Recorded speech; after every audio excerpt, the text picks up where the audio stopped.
Lanai Oina Coaching Center Hangduna, Sendan Lambi Chathramba, Leingakki Oza Taruk, Manipur Students Federation MSF na drive Chathatuna Phagatkhre. Haukiba July gi tang taraga marida Manipur Students Federation MSF na Leingakki School amade college ta Oza oibasingna Lanai Oina Coaching Center hangba amade yumda coaching taubasing asi tokpina ba amade makhoigi mathakta yengsilagani loinana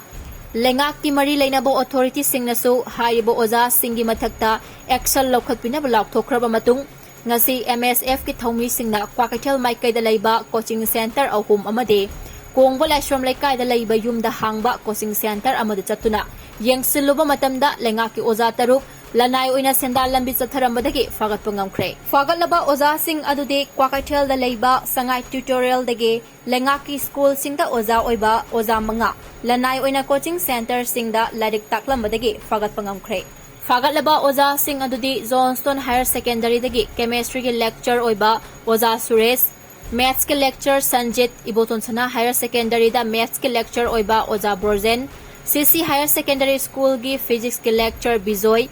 English ki lecture oza Injuka amadi Oriental College da assistant professor oiba oza Nongthongbam Surjit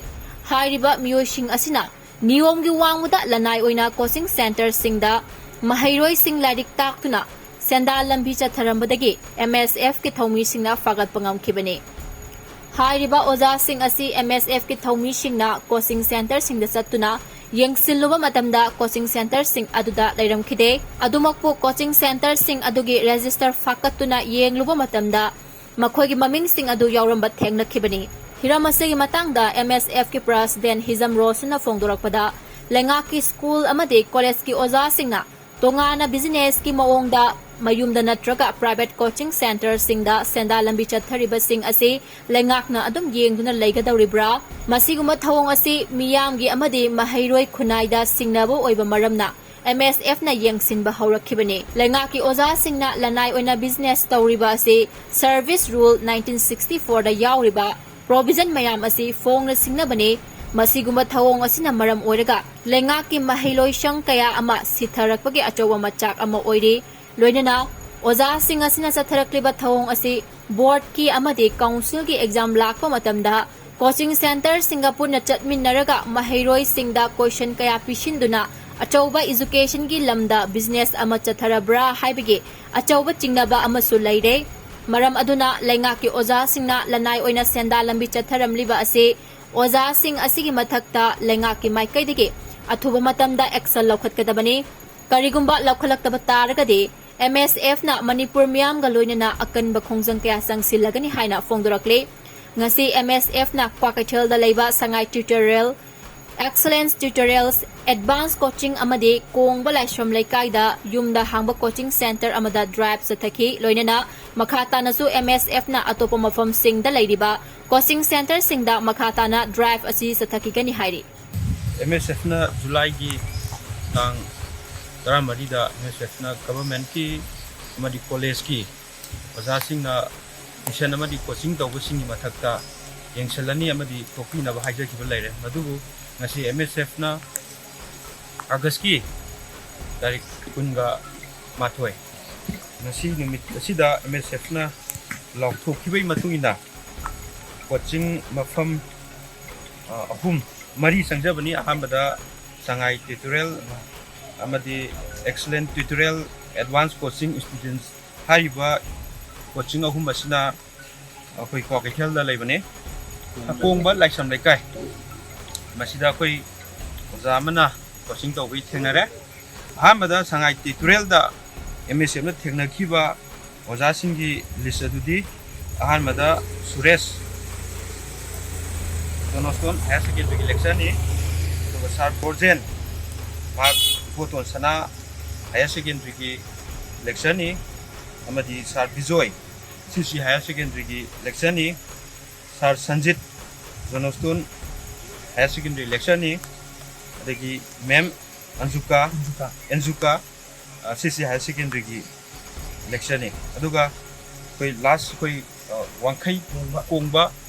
laisam laikai da koi gi yumda thengnajaba mana magasi Maki maming Nongthongbam Surjit Kawi ma assistant professor ni chemistry department gi ma Oriental College da assistant professor ui leibani ma chemistry ko jani hai ba lengak na timba kya thamkhraga su ngasi bokta Manipur Leingakki education department na Leingakki mahilosang dat oza oidiba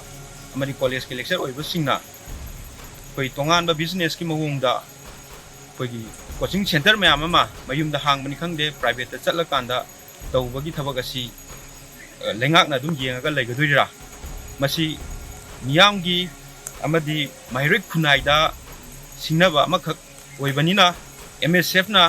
koi yengsenba horokani masi koi service run koi 1964 asi phong singnabane habasi yauri provision mayam asi phong koi phong singnabani masi kumba thong masi Leingakki oza Leingakki college ki lecture singna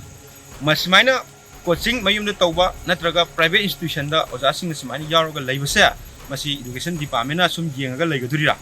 masi kumba thong asina Leingakki mahiloisang kyama sidarakpa college ki leiriba mahiloisang da oza singna pungning changna takadaba singna mayumda private coaching toksalakanda private coaching do interest yaksalakpa re higher secondary gi